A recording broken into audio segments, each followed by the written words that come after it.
¿Hay algo que podamos hacer con las emociones? ¿Realmente podemos gestionarlas? La persona le incapacita su vida el hecho de que quien tiene el control es la emoción, no él. La lucha hace que la emoción dure más tiempo y que la emoción se intensifique. Nunca en mi vida he dicho tengo ansiedad. Porque yo no puedo controlar ni lo que siento ni lo que pienso. Pero sí que puedo controlar lo que hago. Pues cuéntanos, ¿qué podemos hacer en lo práctico, en lo aterrizado, para dejar de dar el control de nuestra vida a la ansiedad? En este primer momento, ¿vale? Si tengo que recomendarle una primera cosa que hacer a la persona, es lo mismo que aplico yo en terapia y es... Hola a todo el mundo, estamos en otro capítulo de Sobran las Palabras. Estoy aquí con Javi Sánchez, que es psicólogo sanitario especializado en ansiedad. ¿Cómo estás? Bueno, muchas gracias por estar aquí, un placer y encantado de formar parte de este proyecto. Y nada, a echar una mano y a poner mi granito de arena. Estupendo. Bueno, Javi, aparte de estar especializado en ansiedad, un poco como que podríamos decir que lo tuyo son las emociones y vamos a hablar en este capítulo de emociones. Vamos a intentar hacer algo así como, tirándome un poco el rollo, como una especie de guía básica de emociones, porque noto que a veces hay mucho lío sobre lo que son, lo que no son, lo que es una emoción, lo que es otra cosa. Entonces, bueno, lo primero que habría que decir para que podamos contextualizar este capítulo es ¿qué diantres es una emoción? Pues, a ver, yo la definiría, si tuviera que decirlo con una palabra, una frase, ¿no? Sería una respuesta, ¿no? Una emoción surge ante una situación concreta, ¿vale? Y la interpretación de esa situación. Entonces, la emoción ayuda a responder a esa situación, a sobrevivir, a dar una respuesta que nos ayude, precisamente, ¿no? Ante todo ello. O sea, si te preguntase para qué sirve, es como que nos hace darnos cuenta de algo, entonces. Sí, sería básicamente para dar una respuesta rápida, adecuada y que nos ayude a sobrevivir. Claro, ahí es subjetivo, ¿no? Lo que nos ayuda a sobrevivir y ha cambiado muchísimo desde que el hombre empezó en las cavernas a el día de hoy, ¿no? Que precisamente quizás muchas veces el problema es ese desajuste en el mundo actual que vivimos en comparación con esa función evolutiva que tenía antes. Claro, porque a veces en psicología se habla mucho del león, ¿no? Del miedo al león y de cómo eso provoca ansiedad o estrés o lo que sea.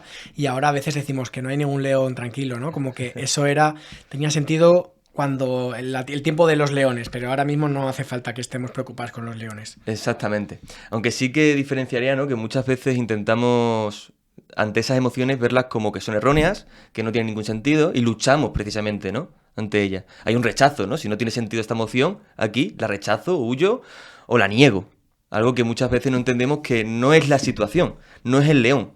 Es cómo yo interpreto esa situación, porque aunque no haya un león yo puedo interpretar que puede haberlo, ¿no? Aunque no haya un problema real, yo puedo interpretar que puede haber ese problema. Entonces es ahí donde surge esa emoción para resolver, dependiendo de la emoción obviamente, ¿no? Porque aquí habría que hablar de que cada emoción tiene una función específica, una función evolutiva, y cada emoción nos sirve para responder de una manera específica a esa situación que estoy interpretando. Entonces, las emociones, ¿por qué aparecen? O sea, ¿de dónde surgen? Tú estás un día en casa y de repente, ¡pup!, te sientes triste. Estás un día dando un paseo y de repente sientes ansiedad. ¿Por qué? O sea, ¿son respuestas a qué estímulos? Cada emoción, aquí hablaríamos que responde a una situación en específico, como estábamos hablando, y obviamente no vienen porque sí, ¿no? Yo no estoy feliz porque sí, yo no estoy triste porque sí, ¿no? Hay algo que yo estoy interpretando, que además cada emoción responde a una interpretación concreta, que va a hacer que yo responda con esa emoción. Y porque obviamente tiene una función, para ese momento, o lo que yo estoy interpretando, va a ser útil, me va a servir. En este caso yo diría que para entenderlo bien y para que lo puedan entender bien, habría que diferenciar entre cada emoción, ¿no? Me has preguntado antes qué son las emociones. Yo haría una distinción entre las emociones básicas y las emociones complejas, podríamos llamarlo, ¿no? Vale. Las emociones básicas... Bueno, yo creo que en psicología hay un debate desde hace muchísimos años de dónde ponemos el límite, cuáles son esas emociones, cómo las podemos resumir. Y para mí, para entenderlo, yo consideraría que algo útil es entenderlo como los colores. Las emociones básicas son esos colores primarios y la combinación de esos colores primarios va a dar los demás colores. ¿Qué pasa? Muchas veces podemos interpretar que un sentimiento puede ser un juicio de valor, puede ser, o podemos debatir sobre si es una emoción, pero considero que esos colores, aunque no sean los primarios, tienen también su valor y los sentimos de una manera determinada. Puede ser una mezcla entre una emoción y un pensamiento, entonces, Sí, no solo entre dos emociones. sí, además podríamos ahí hablar también de si podemos separar completamente una emoción de un pensamiento, ¿no? Cada emoción nos da una valoración asociada, hay un pensamiento por ahí. De hecho, para establecer la emoción habría, por decirlo así, 3 puntos clave. Hay una valoración de esa emoción, hay una respuesta fisiológica del propio cuerpo determinada para esa emoción y cada emoción invita a actuar de una manera determinada. No es lo mismo a lo que me invita a actuar la ira, a lo que me invita a actuar la tristeza. Pero todo me invita a actuar a algo, ¿no? Como hemos dicho, es una respuesta. Nos invita a tirar por una dirección para poder responder a ello. ¿Y a qué te invita a actuar la ansiedad? La ansiedad, habría que... mira, yo la comparo mucho en terapia con una alarma, ¿no? Es una alarma que básicamente nos dice que algo no está yendo bien, que hay alguna amenaza por ahí. Yo estoy interpretando que algo es amenazante o que una amenaza va a llegar. Entonces, básicamente, la ansiedad lo que sirve es como un aviso para poner, básicamente, a tope tu cuerpo y tu mente para dar respuesta para solucionar esa amenaza o esa posible amenaza. Claro. Vale, luego hablaremos largo y tendido sobre la ansiedad. Entonces, una emoción, ¿cómo puedo distinguirla de lo que es una emoción, un sentimiento, un pensamiento, una sensación corporal? ¿Cómo puedo saber, cómo puedo distinguir esto? Te contaba antes que a veces trabajando con personas, especialmente trabajando con hombres, noto que hay como está muy bien esto de las emociones, pero ¿cómo llego yo hasta ahí, no? Entonces, lo primero que me gustaría es saber cómo podemos diferenciarlo de todo lo demás. Claro, aquí precisamente cuando hablamos de emociones, hay como 3 niveles de inteligencia emocional, ¿no? Está el primer nivel, que de hecho ahora que estás diciendo eso, ¿no? Que los hombres de manera, podemos hablar social, cultural, es verdad que por desgracia se tiende a hablar poco de las emociones, entonces se tiende a tener un nivel muy básico. Como te decía, hay 3 niveles. El primer nivel sería el nivel más básico, que básicamente la gente dice, me siento bien o me siento mal. Total. Mucha gente llega a terapia en ese estado, ¿no? Esta semana me he sentido bien, esta semana mal. Pero claro, ¿qué es bien? Bien puede ser alegría, pero puede ser otras emociones muy diferentes. Entonces, el segundo nivel entraría ya a esas emociones básicas como hemos hablado antes. Las emociones básicas, como decía, hay mucho debate en cuáles serían, pero aquí podríamos distinguir básicamente el sentir ira, tristeza, miedo, alegría, asco, sorpresa.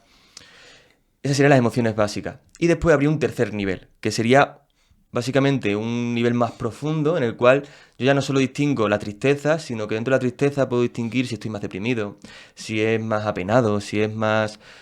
No, algo más complejo, ¿no? Quizás una evaluación más profunda, que además me puede ayudar más a poder decir, ah, vale, que es por esto, ¿no? Porque no es lo mismo la tristeza que estar apenado. Son emociones diferentes que tienen reacciones diferentes y que se dan por situaciones diferentes. ¿Podríamos hablar de que eso ya son sentimientos o todavía no? Yo diría que sí, ahí sería la emoción más compleja, ¿no?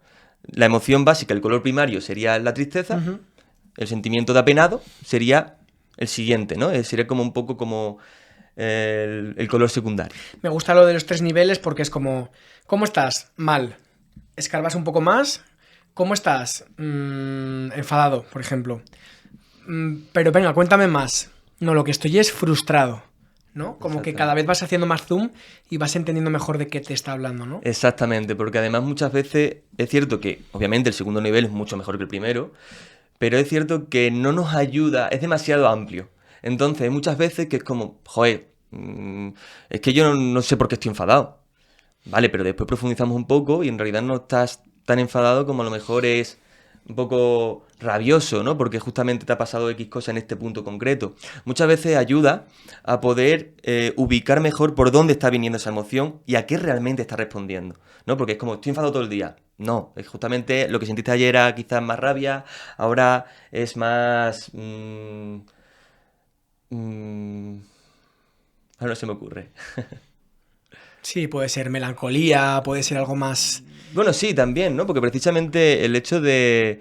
en general se confunde mucho la ira con la tristeza, ¿no? Hay una metáfora muy chula, ¿no? Que hablaba de cómo la bueno, en la tristeza, ¿no? Él se va a bañar a un lago y básicamente se quita la ropa, se mete en el agua, muy tranquila como es ella, y rápidamente después llega detrás la ira.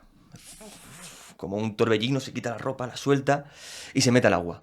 Cuando sale, la tristeza, se pone la ropa que ve y sale de ahí.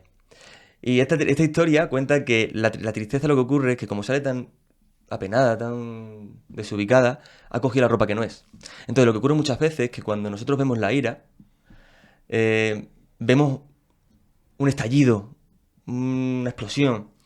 Y cuando profundizamos en la ira, vemos que realmente es la tristeza que lleva la ropa de la ira, ¿no? Y ocurre mucho sobre todo con hombres, que lo has dicho tú, que muchos hombres cuando realmente están tristes, cuando han tenido una pérdida, tienden a utilizar la ira. Es lo que quizás lo que han visto, que han permitido, que han visto todo.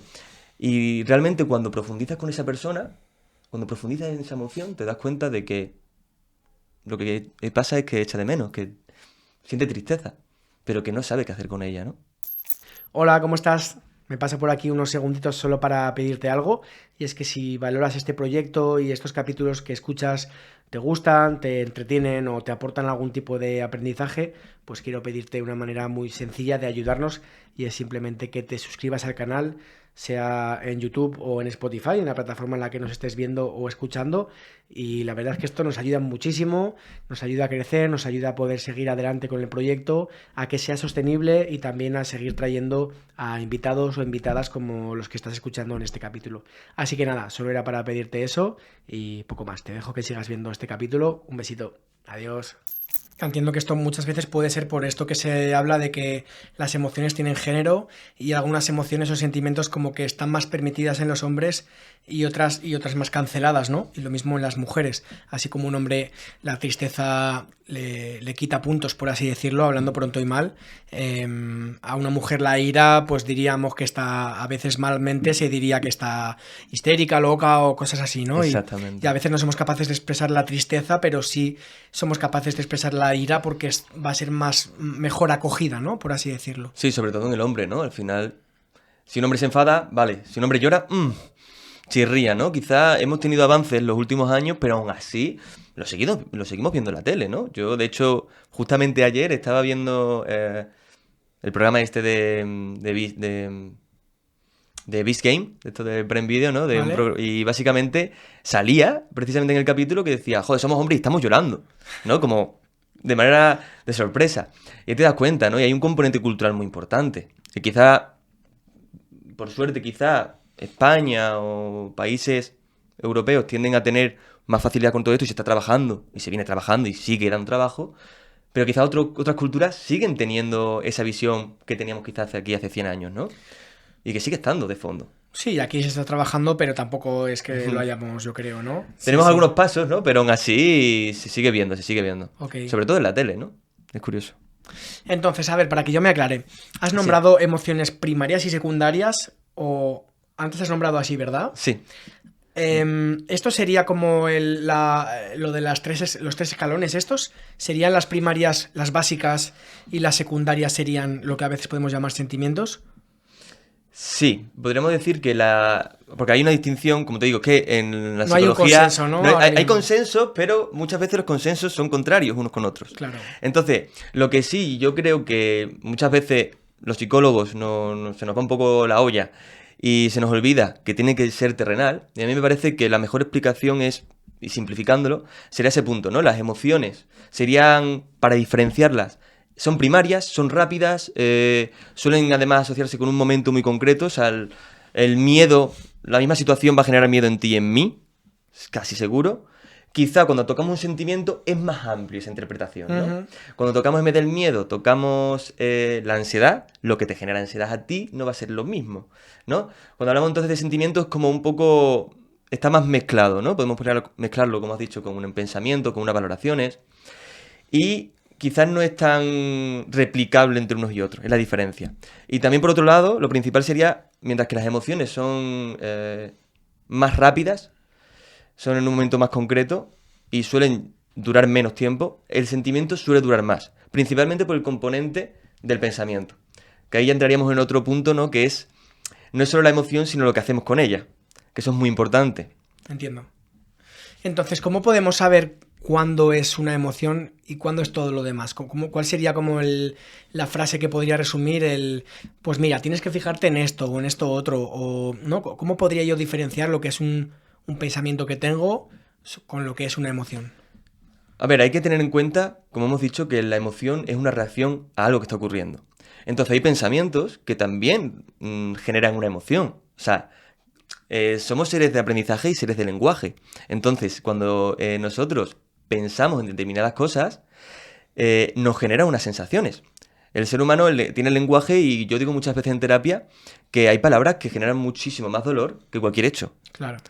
Entonces, quizás yo estoy pensando en lo que tengo que hacer hoy, estoy pensando en que a lo mejor me pueden despedir del trabajo, a lo mejor no he recibido ningún aviso, ningún problema ni nada, pero yo lo estoy pensando. Yo no estoy respondiendo al despido que va a haber dentro de un mes, si es que lo hay. Estoy respondiendo al pensamiento de ese despido. Entonces, en este caso, el punto esencial sería ver lo que sentimos. Va a haber una serie de reacciones que van a ser muy similares. Y yo, en este sentido, yo por ejemplo, cuando lo trabajo en terapia, muchas veces utilizo, te lo he comentado antes, ¿no? La ruleta de las emociones, que si no me equivoco es de Plutnik, si no me equivoco. Y básicamente lo que permite es poder poner un nombre, básicamente, ¿no? Poder identificarlo. Porque muchas veces lo que nos ocurre es que viene una emoción, me siento bien o mal, me siento mal y no sé por qué.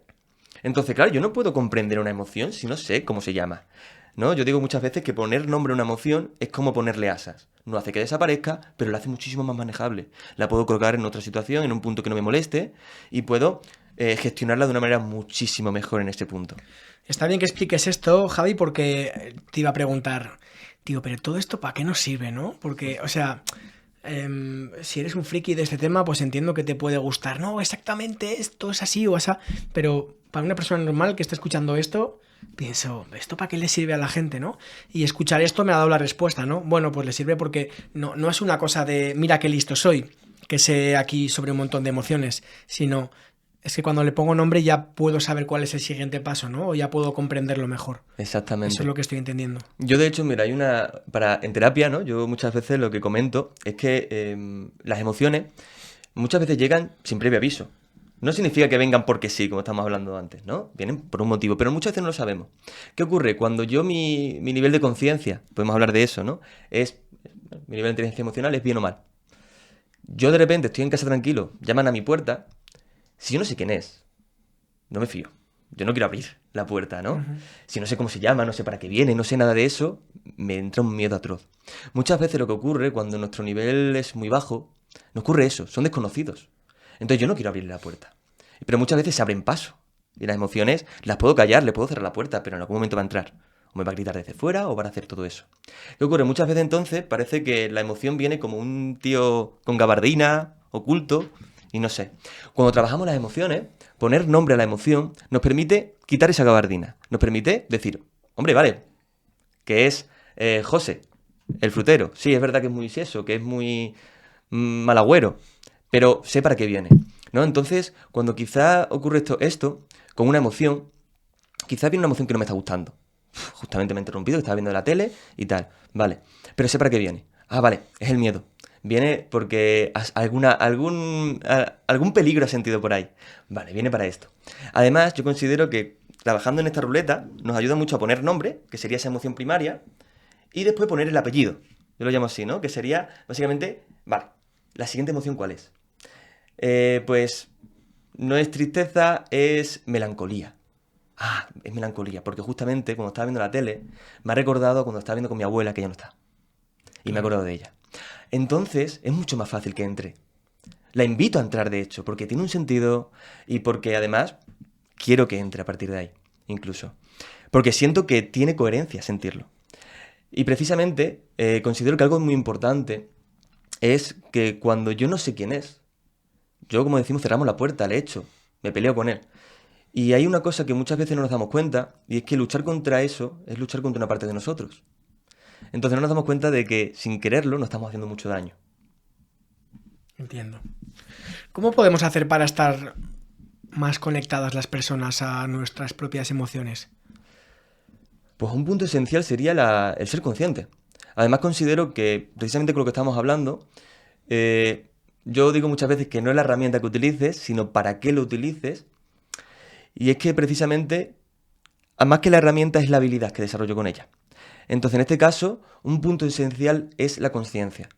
Ser consciente de lo que estoy sintiendo. Eso no ocurre porque sí, eso no ocurre por leer un libro. En un libro no viene tu situación, no viene Álvaro, no viene quién eres. Tienes que ser consciente de ello. Al principio es normal que no sepas. Al principio es normal que si diferencia entre bien y mal, de repente llegue y te diga, ¿qué diferencia hay entre enfadado y la melancolía? Pues no lo sé, es normal. No lo sé porque en las dos estoy mal, ¿no? Te podríamos decir. Exactamente, los dos me generan malestar. Entonces, ¿qué pasa? También aquí podríamos hablar de otro punto, ¿no? Que muchas veces, también a nivel cultural, nos enseñan a no sentir malestar, ¿no? Si yo me siento mal, tienes que solucionarlo, tienes que resolverlo, tienes que estar bien. Y nos olvidamos de un punto esencial, porque precisamente lo hemos hablado al principio. Oye, que toda emoción, sea agradable o desagradable, tiene una función. Aunque a mí me siente mal esa emoción, aunque a mí no me guste, tiene una función y un sentido. Y nos olvidamos de ella. ¿Y qué pasa? Por callarle la boca, no se calla del todo, va a acabar gritando. Porque es una parte de nosotros que está pidiendo ayuda, que está pidiendo una solución y que quiere resolverla. El otro día estaba dando un taller y hablábamos sobre la idea esta de que malamente llamamos emociones negativas, ¿no? Positivas y lo que eso puede traer, ¿no? Y cómo a veces queremos, para ayudar a la gente que tenemos cerca o a nosotros mismos, queremos sacar a la gente de esa emoción, ¿no? Minimizándola o diciéndole que no es para tanto o cosas así. Y yo me pongo siempre muy toca narices con esto y digo, pero vamos a ver, si a mí un día me toca la lotería y yo te digo que estoy muy contento porque, yo qué sé, porque no tengo que trabajar o madrugar o cualquier cosa o porque me voy a comprar la moto que me gusta, tú no me dirías, pero no estés tan contento, ¿no? No tratarías de rebajar esa emoción y me dirías, pero míralo de esta manera, vas a tener que pagar muchos impuestos y luego aparte de la moto pues tienes que pagar el seguro. Nos parecería algo perturbador, ¿no? Que alguien Totalmente. nos dijese eso. Incluso tampoco nos parecería justo si alguien nos dijera, si alguien minimizase una sensación corporal, ¿no? Si yo digo que tengo sueño o hambre o estoy cansado, sería raro que alguien dijera, no, en realidad no tienes tanto sueño, ¿no? Sin embargo, con esas emociones que, entre comillas, malamente llamamos negativas, a mí no me gusta nada, sí nos permitimos el lujo de decirle a alguien, no, pero no estés triste, o piensa en esto otro, o tienes que pensar en esto que te va a dar más ánimo. Y entiendo que nace de una parte bella, ¿no? De las personas de querer ayudar y ver a la gente que tenemos cerca mejor, pero el resultado entiendo que es todo lo contrario, ¿no? Sí, exactamente. Y sobre todo porque fíjate que, como hemos dicho antes, somos seres de aprendizaje. Aprendemos. Y es que fíjate que si yo cada vez que siento una emoción que es desagradable, a mí a mi alrededor me están diciendo, venga, estate mejor, no llores, piensa en todo lo bueno que tienes. Básicamente todos los mensajes que yo estoy recibiendo tienen la misma función, que es, y el mismo mensaje detrás, que sería no sientas esto, estate bien. No, incluso llora si quieres, pero para estar bien después. O sea, no hay ningún punto de vamos a quedarnos con esta emoción y vamos a darle un hueco en nuestro día, vamos a hablar de ella. No, es todo lo que vamos a hacer es para evitarla, para huir de ella. Y es que yo un punto para mí esencial, que para mí creo que si tocamos las emociones es esencial trabajarlo y tocarlo, que es precisamente que no está mal sentirte mal. Porque lo que nos han enseñado desde siempre ha sido precisamente que si me siento mal tengo que cambiarlo, tengo que huir, tengo que evitarlo, tengo que hacer algo por remediarlo, porque hay algo mal en mi vida. Cuando, como estamos hablando, oye, que las emociones, aunque sean desagradables, que no negativas, porque yo también estoy de acuerdo, que no me gusta, aunque sean desagradables, tienen una función, tienen un mensaje detrás. Entonces, qué menos que escucharlo, ¿no? Total. Has hablado, Javi, de esto de las asas de las emociones. Lo quiero enlazar con la palabra gestionar. Se habla a veces de la gestión emocional y de cómo debemos gestionar las emociones o de que a veces las hemos gestionado mal. Para empezar, las emociones tampoco sé yo si se pueden gestionar como quien gestiona la cuenta del banco o la despensa. ¿Hay algo que podamos hacer con las emociones? ¿Realmente podemos gestionarlas como tal? A ver, cuando tratamos de gestionar, la palabra gestionar hay que tener cuidado porque muchas veces asociamos gestionar con controlar.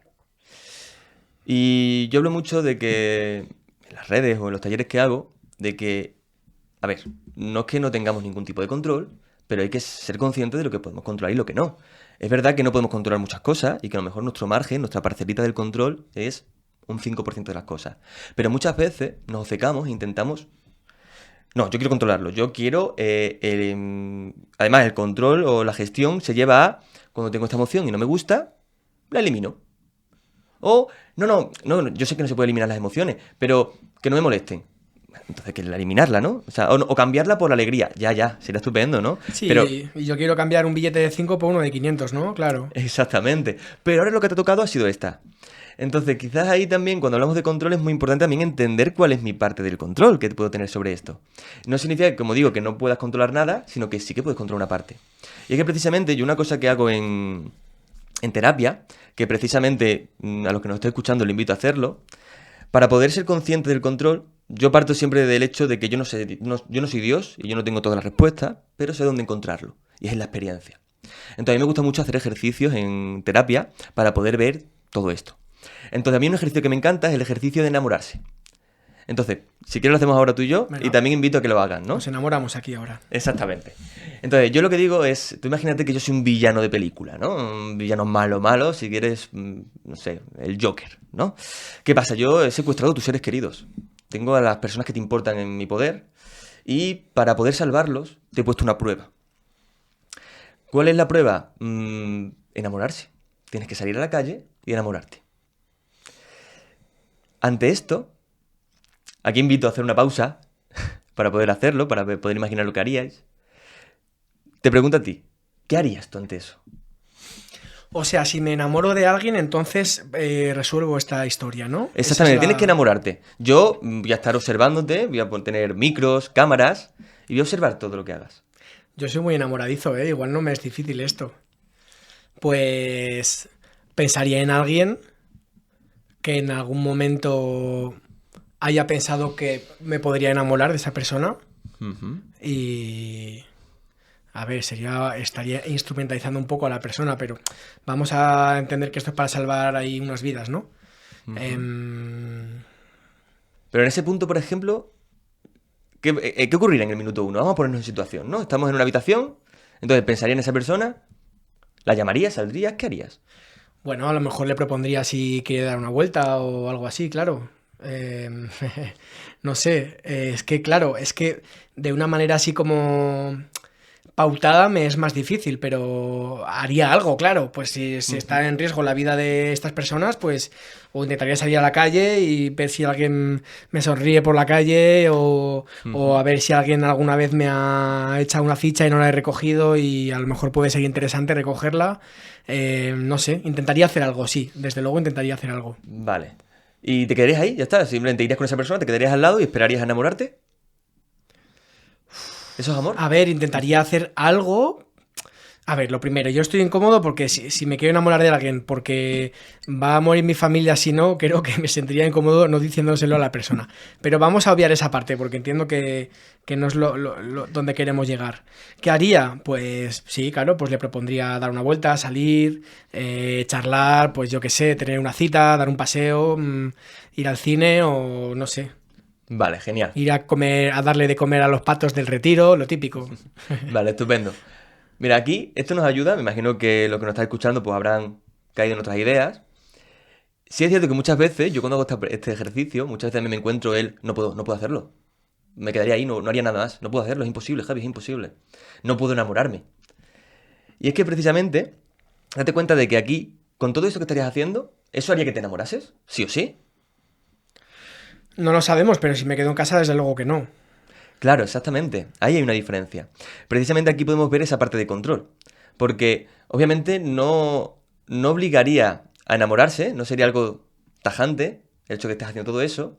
Pero me imagino que si lo vas repitiendo con el tiempo, haría mucho más probable que te enamorases, ¿no? Con todo lo que has hecho, eso obviamente no sería obligatorio que te enamorases, pero sí que repitiéndolo en el tiempo sería más probable, ¿no? Hombre, al final conocería a alguien y me enamoraría, ¿no? Exactamente. Igual tengo que hacerlo. Sobre todo con eso que estás haciendo. Claro, pero si tú te hubieras quedado en esa habitación pensando en todo lo que podrías hacer o haciendo una lista o un plan, nada. De hecho, date cuenta de que este ejercicio a mí me gusta mucho porque ejemplifica muy bien nuestra parcela del control, ¿no? ¿Qué es lo que estamos controlando aquí? Porque es cierto que no podemos controlar enamorarnos. Yo no puedo, ante eso, lo más rápido sería, me enamoro, Ya. estupendo. No puedo hacer eso. Eso no está en nuestro control. Podemos influir, como decimos, porque si lo repito en el tiempo, influiría y haría más probable que me enamorase. Pero eso no lo puedo controlar. Enamorarme no puedo controlarlo. ¿Qué es lo que sí puedo controlar? Lo que hago. Lo que yo hago, sí. Y es lo que realmente va a marcar una diferencia, porque va a influir en ello. Esta es la parte más bien esencial, que cuando hablamos de gestionar, de regular, es lo que muchas veces nos perdemos. Nos centramos nuestros esfuerzos en el control en base a apagar una emoción, que no me moleste, y nos olvidamos de lo que estamos haciendo frente a ella. Porque lo que hacemos, la relación que tenemos con esa emoción es lo que marca una diferencia. Ya lo haremos, si no más en detalle, si no cuando toquemos más la ansiedad, ¿no? Pero precisamente, muchas veces culpamos a la ansiedad. Yo considero que además es, la pobre mía, de las menos entendidas de las emociones. Pero fíjate que yo cuando hago una pregunta, y si algunos de los que nos están viendo han convivido con la ansiedad o están conviviendo con la ansiedad, se la pueden hacer, yo siempre pregunto, vale, la ansiedad es muy desagradable y ha limitado muchos aspectos de tu vida, ¿no? Pero, ¿qué es lo que más está incapacitando tu vida? ¿La propia ansiedad, el sentimiento, la emoción, todo lo que está asociado a ella? ¿O la lucha que estás realizando contra esa ansiedad? Toda esa pelea que se genera después, esa lucha, esa rumiación, ese debate, para intentar eliminarlo y que no funcione. Que sea un parche que funcione unos días, pero que después vuelva con más fuerza. ¿Qué es lo que más malestar está generando? Y por ahora, casi que el 100% de las veces lo que me he encontrado es la lucha. Es lo que realmente ha empezado a incapacitar su vida y lo que ha empezado a limitar. Considero que además ese punto es lo que ocurre precisamente con las demás emociones. Cuando hablamos de miedo, cuando hablamos de tristeza, de depresión, tocamos también ese punto. Hay una parte, unas estrategias que lleva la persona contra esas emociones que están enfocadas en el mismo punto. Luchar y huir, luchar y huir. Y de hecho la lucha muchas veces se intenta como una especie de huida, de evitación. Quiero dejar de sentir. ¿Quieres decir entonces que habría que rendirse ante la ansiedad y decir, vale, soy todo tuyo? Por así decirlo, ¿no? Igual que en un duelo nos entregamos a la tristeza y decimos, ahora tú mandas, tronca, ya está, esto es lo que hay.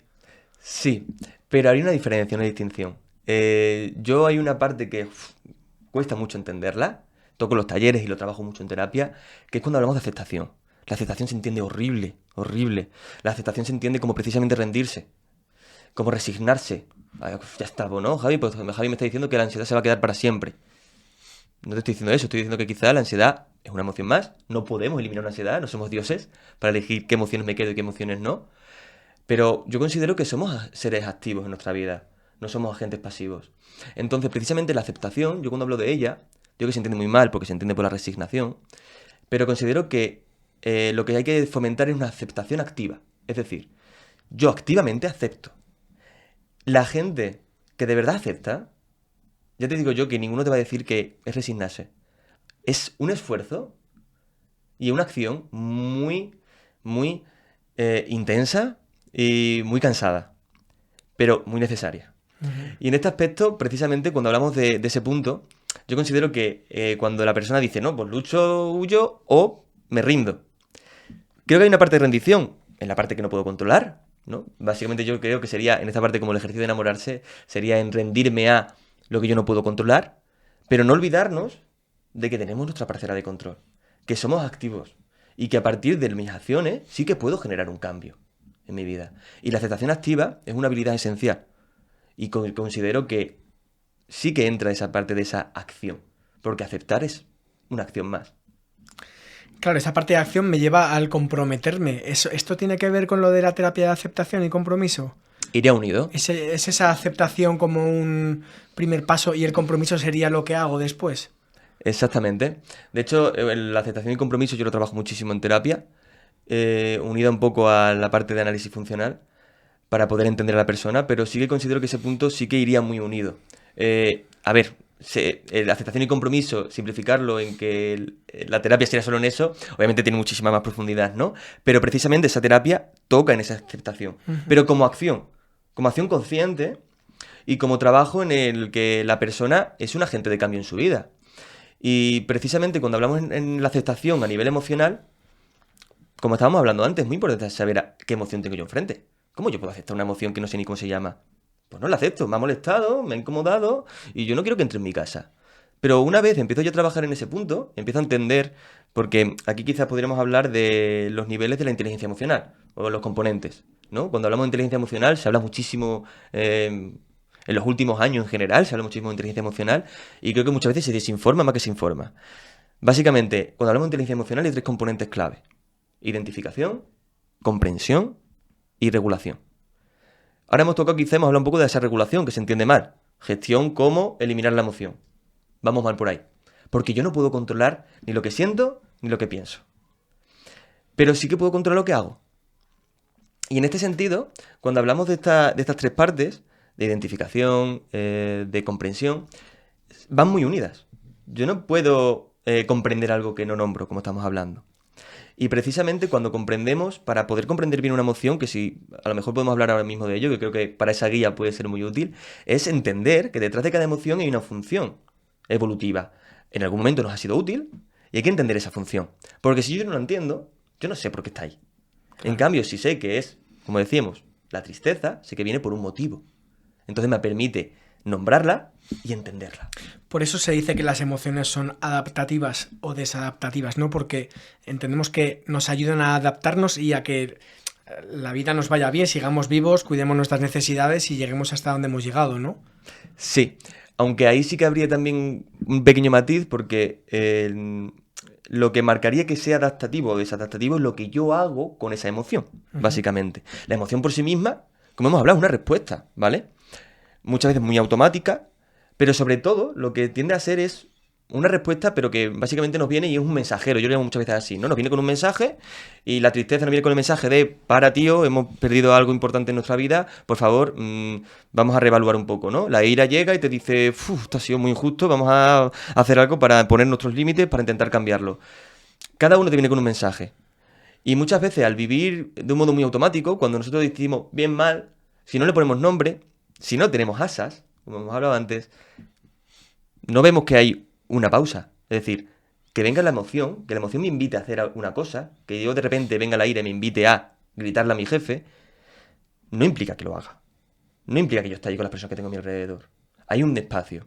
Pero es verdad que para eso necesito ser consciente de la emoción que está llegando, ser consciente de lo que estoy sintiendo, entender por qué está viniendo y a partir de ahí decidir si quiero tomar el camino que me está invitando esa emoción de, oye, ¿estalla o no? En ese sentido. ¿Y qué te iba a decir, Javi? Tengo 2 preguntas en torno a expresar las emociones. Lo primero, preguntarte si es interesante que las expresemos o no. Uh-huh. Y lo segundo, si es que sí, ¿cómo? ¿Qué maneras hay de expresar las emociones? En este aspecto, de nuevo, yo siempre digo que la pregunta clave es ¿para qué hago lo que hago? Como venimos haciendo. Y precisamente aquí la expresión va a depender de para qué haga esa expresión, lo que va a determinar que me venga bien o no. De hecho, yo digo mucho que esta pregunta es muy importante porque el para qué va a definir si una estrategia funciona o no. El expresar una emoción es una estrategia, algo que yo hago para intentar conseguir algo. ¿Qué ocurre? Si yo expreso una emoción para que la emoción desaparezca, vamos mal. No, claro, yo pienso en expresar una emoción porque tanto cuando estoy muy contento y lo expreso, me gusta compartir esa alegría, como cuando estoy muy triste, me gusta hacer partícipes a la gente que tengo cerca de cuál es mi realidad, ¿no? Y a veces desde ahí sentir esa comprensión o ese un poco arrope me reconforta, ¿no? Más allá de querer que por eso vaya a desaparecer. Claro, ahí sí, ¿no? Sería otro para qué completamente diferente y ahí sí que suele funcionar, que funciona. Claro, Y no por contarle a alguien que estoy triste va a desaparecer la tristeza, ¿no? Está claro. Exactamente, aunque muchas veces, ¿vale? Esto sí que, por ejemplo, frente a la tristeza, una estrategia que se utiliza mucho es el desahogo. Yo digo que un desahogo sin cambio detrás es solo desahogo. Ya. Puede servir puntualmente, pero si lo estoy utilizando para que la tristeza desaparezca o para solucionar problemas de mi vida, el desahogo no tiene fin. Y muchas veces lo que llevamos es a la persona con la que me estoy desahogando llevarla a límites. Y es que, de hecho, en esta parte, en esa parte de expresión, yo considero que muchas veces es completamente necesaria. De hecho, la emoción, si tendríamos que decir una función en general que suelen tener todas, es esa parte de poder compartirlas con otras personas y a un nivel social nos ayuda muchísimo. Uh-huh. El que la persona, yo pueda decirle lo que estoy sintiendo exactamente, la persona recibirlo y que me entienda a partir de ahí es maravilloso. Aquí sí que habría también un apunte porque hay que tener cuidado porque como yo exprese esa emoción también es importante. Si yo expreso una emoción diciéndote, vamos a poner, ¿no? Yo he sentido ira, ¿vale? La he sentido. Pero ha sido a partir de una cosa que tú has dicho. Vale. Si yo voy y te digo, me has enfadado, tío. Ahora mismo lo que acabo de hacer es la responsabilidad emocional, Me has ¿vale? pasado la pelota a mí, ¿no? Exactamente. Y es que hay que recordar que toda emoción viene de una interpretación. Dos personas en una situación similar pueden sentir emociones completamente diferentes. Yo muchas veces pongo el ejemplo de dos personas, dos hombres, que llegan del trabajo, llegan y de repente se ven que el lavavajillas no está recogido. Está todo que se tiene que poner nada más llegar a trabajar. Uno lo hace con una sonrisa de oreja a oreja, encantado, se pone a colocar, a limpiar lo que haga falta, a todo. Y otro va directo a su pareja o a su compañero de piso y le suelta la de Cristo. Le pone pingando. En uno se ha producido la ira en este segundo, ¿no? Un enfado. En el primero podemos decir que está tranquilo, que está en calma. ¿Cuál es la diferencia? La interpretación. El primero ha llegado y ha dicho, bueno, pues ya está, pues él me toca a mí la vajilla, vamos a hacerlo, tal, no sé cuánto, tal. El segundo lo ha visto de una manera muy diferente. Lo ha visto como encima que llego del trabajo, me ha podido hacer el favor, qué injusto que es. Es que aquí tocamos por qué aparece la ira. Porque la ira aparece ante una situación injusta. O que leemos como injusta. Exactamente. Lo que es injusto o no está por decidir, ¿no? Por eso mismo, ¿no? En estas dos situaciones, lo que ha cambiado, lo que ha sido diferente no es la situación, es la interpretación de esa situación por parte de la persona.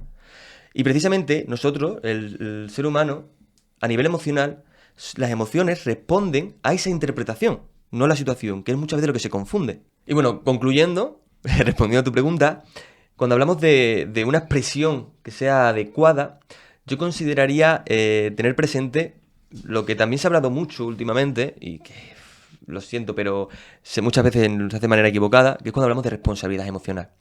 Cuando hablamos de responsabilidad emocional es entender cuál es mi emoción, entender que yo soy responsable de mi emoción y no soy responsable de la tuya.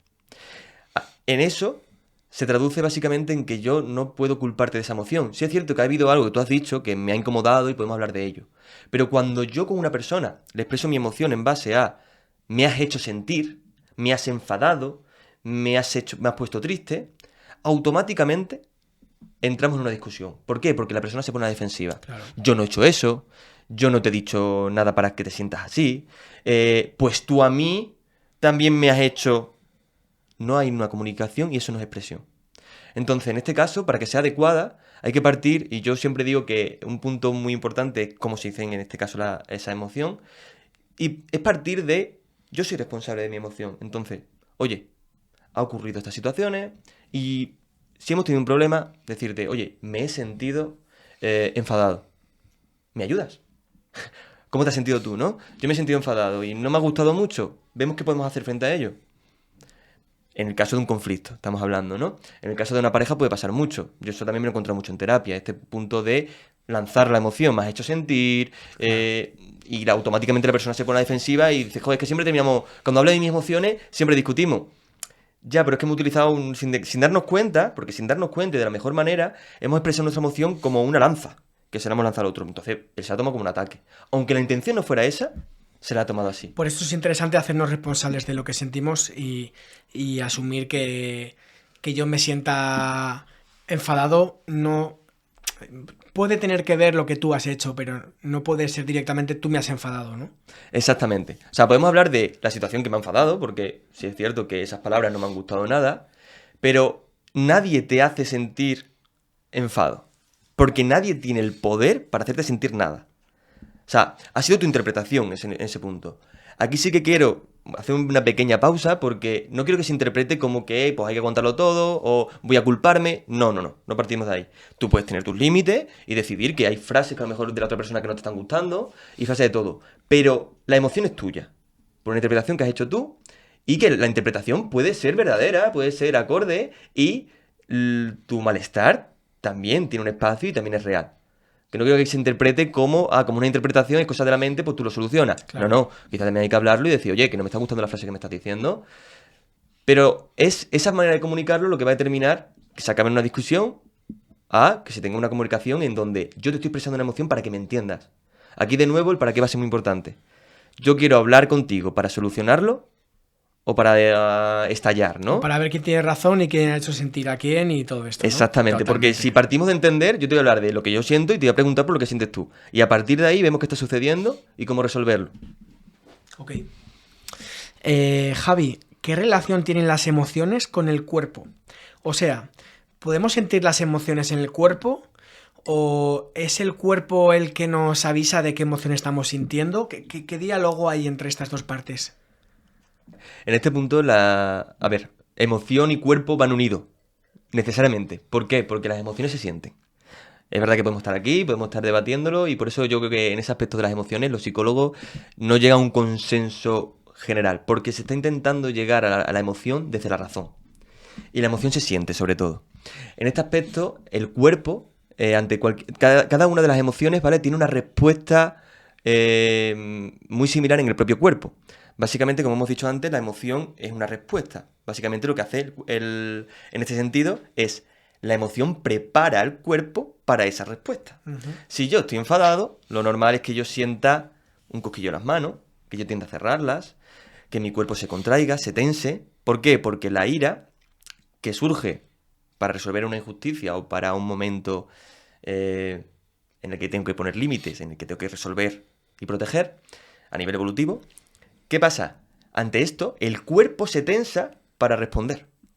O lucho o huyo, en este sentido, ¿vale? Y sobre todo con la ira es luchar. Por eso tendemos a una respuesta automática, cerrar los puños, el cosquilleo, el calor, la respiración se agita. Básicamente hay una activación del todo el cuerpo y de todos los músculos para responder. ¿Y esto tiene que ver, por ejemplo, con que a veces tú te sientas nervioso y te duele el estómago? Totalmente. De hecho, además, aquí habría... hemos dicho que la emoción afecta al cuerpo, pero después muchas veces el propio cuerpo puede responder de formas diferentes, ¿no? Hay una activación. En ese sentido, la ira, hay una activación como hemos dicho, de los músculos. Hay gente que se le puede traducir en tengo tensión cervical, tengo los músculos destrozados, las piernas. Recordemos que cada persona es única, cada cuerpo es único. La base es la misma, es decir, cada emoción va a activar una serie de maneras. Nos podemos poner aquí muy biológicos y decir qué hormonas, qué todo. No me parece tan importante como entender que hay un mensaje que se traduce en el cuerpo, que el cuerpo básicamente lo está reflejando. Podemos ocultarlo, aunque no es lo mejor, porque ahí estaremos luchando y estaponar algo que va a acabar estallando. Pero básicamente es una primera señal que realmente siempre viene junto a la emoción, y que en este caso sí que nos ayudará muchísimo a poder discernir, ¿no? Estoy sintiendo una emoción, básicamente, ¿no? Mi cuerpo está respondiendo. Incluso muchas veces ante ciertas sensaciones, también el cuerpo responde con una emoción en ese sentido, ¿no? Claro. En la propia ansiedad, dentro podemos hablar de la hipocondría, que la persona responde a muchas sensaciones corporales que son normales y que se traducen en que no lo son, ¿no? Para esa persona. Me ha venido a la cabeza, ya conocerás este experimento que hicieron, no sé si experimento o estudio, en el que con una cámara de mapa de calor alumbraban a personas y se veía que diferentes zonas del cuerpo sentían más calor en función de qué emoción estaban sintiendo, y parece que replicándolo con otras personas era similar, ¿no?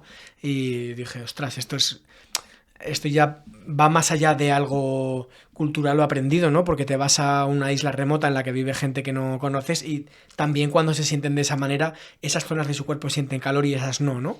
Me pareció muy curioso. Totalmente. Eso, de hecho, ese experimento es la base para poder, que el mayor consenso que hay es en ese, para poder identificar las emociones básicas, para poder nombrarlas. De hecho, las emociones básicas en ese sentido, toda persona las siente de la misma manera, entre comillas, ¿no? Tienen la misma reacción corporal del cuerpo, pero también en el propio rostro, ¿no? Las mismas reacciones, y tienden a actuar de la misma manera, independientemente de la cultura, del lugar, de todo, ¿no? En este sentido. El cuerpo reacciona de la misma manera ante la misma emoción. Fuerte, qué fuerte. Claro, imagino que aún así sí que es verdad que culturalmente la respuesta que tengamos sobre eso puede ser diferente. Igual que en México hacen una fiesta con lo de la muerte y aquí hacemos otra cosa, o ¿no? Que a lo mejor sí que el nombre que le ponemos puede ser diferente, y incluso hay culturas en las que hay nombres de emociones que aquí no conocemos y al revés, ¿no? Pero sí, lo de las zonas del calor a mí me interesa, la verdad.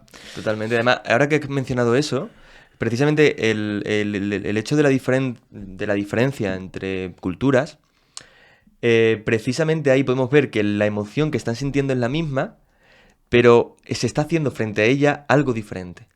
Ese es el control que tenemos. Eso es precisamente lo que estábamos hablando antes, ¿no? Es lo que sí que cambia entre culturas. Y que es realmente donde muchas veces no atendemos a ese punto cuando realmente es nuestra parcela del control. Total. ¿No? Intentamos controlar una emoción, intentamos que una emoción no aparezca, intentamos cambiar incluso una emoción que ya he sentido, intentamos una lucha constante contra todo eso y claro, es que no podemos controlarlo, ¿no? Ahí es donde entraría esa aceptación activa que hemos hablado antes también, ¿no? Claro. Activamente ser consciente de que yo eso no lo puedo controlar. No te queda otra. Exactamente, entonces, resignarse ahí, bueno, pues ya, me quedo aquí. No, hombre, somos activos. ¿Qué hacemos? Sí, por eso, cuando he dicho rendirse, no me refería a un me rindo en plan, no sé ya lo que hacer, sino en plan, Sí. me rindo ante ti, ¿no? Como con gusto incluso, ¿no? En plan, me entrego, lo acepto, ¿no? Yo en terapia, por ejemplo, cuando hablo de eso, hablo de soltar. Tienes que soltar lo que no es tuyo, en este caso, ¿no? Por ejemplo, ¿no? Las emociones. Tengo que soltar no puedo controlar tus emociones. Que tú te enfades conmigo porque yo he dicho X cosa, eso lo tengo que soltar. Podemos hablar, mejorarlo todo, pero yo tengo que soltar esa responsabilidad porque no es mía y porque no la controlo. Cuando hablamos en este sentido, ¿no? De las propias emociones, también soltar el hecho de, oye, yo quiero que cambie, yo quiero sentir otra cosa, sí, pero no puedo controlarlo. Lo que ha tocado sentir es esto. Y hay que soltar ese punto. Y aquí podemos hablar de que para mí es algo esencial, ¿no? Que sería el sostener. Soltar lo que no es tuyo, soltar lo que no puedes controlar y sostener lo que queda. Que eso es una de las habilidades más importantes. ¿Cómo sería la manera de poder sostener esas emociones? Pues el hecho de sostener, muchas veces, ¿no? Ante las emociones que son más desagradables, no nos damos cuenta que decimos, sí, yo lo estoy sosteniendo. Cuando no nos damos cuenta, ¿no? De que lo que hacemos es, yo lo hago mucho en terapia, ¿no? Con un ejercicio que yo llamo un juego, ¿no? De coger un libro, ¿no? Yo tengo un libro. Lo que solemos hacer con esas emociones es, no quiero sentirlas, no quiero tocarlas, las tiro por otro lado, pero vuelven a aparecer. Porque no puedo separarla de mi piel, no puedo separarla de mí, no puedo quitarla. ¿Qué ocurre? Que muchas veces lo que intentamos es separar. Y decimos sostenerlo así. Claro, tú imagínate, ¿no? Tú imagínate cogiendo un libro. Como el que le sujeta el abrigo a un amigo que ha ido al baño en un bar, ¿no? Exactamente. Sí. Imagínate, claro, muchas personas no. Claro, imagínate sosteniendo una emoción así constantemente, sosteniendo esa tristeza, la ansiedad, el nerviosismo, pero sosteniéndolo así. Hostias, pues se hace difícil. Tan difícil que si yo estoy hablando contigo, estamos aquí súper bien, pero yo tengo un libro así. Te digo una cosa, después de media hora, después del rato que llevamos, el brazo lo tengo reventado. Y es que poco a poco mi atención va a ir para allá. Total. Porque se me está cansando el brazo.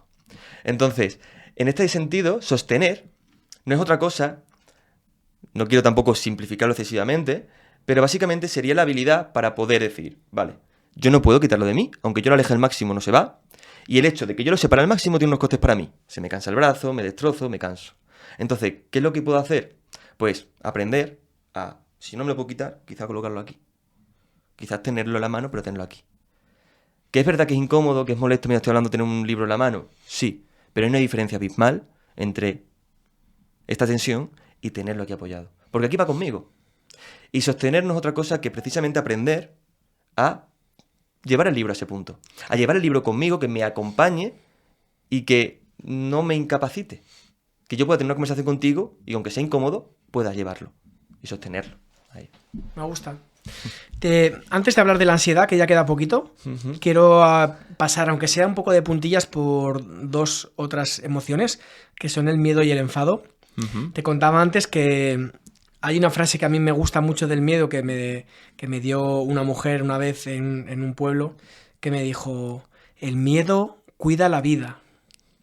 Y se me quedó ahí, ¿no? ¿Cuál es la función que tiene el miedo? ¿Qué dirías tú que es interesante y que hace el miedo por nosotros, ¿no? Pues diría que esa frase lo resume perfectamente. Porque básicamente protege.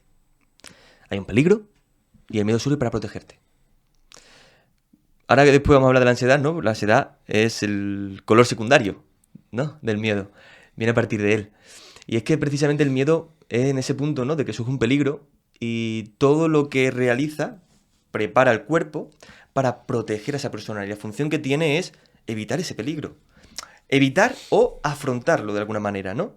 Huyendo, estando atento, poniendo todos los recursos en marcha, ¿no? Porque al final date cuenta de cuando uno siente miedo, ¿qué ocurre? Básicamente tu atención, aunque estuvieras pensando en cualquier otra cosa, tu atención de repente está aquí. Total. Ahora estás en el presente, ya te lo digo yo. Estás atento, porque a lo mejor imagínate que hemos escuchado un ruido.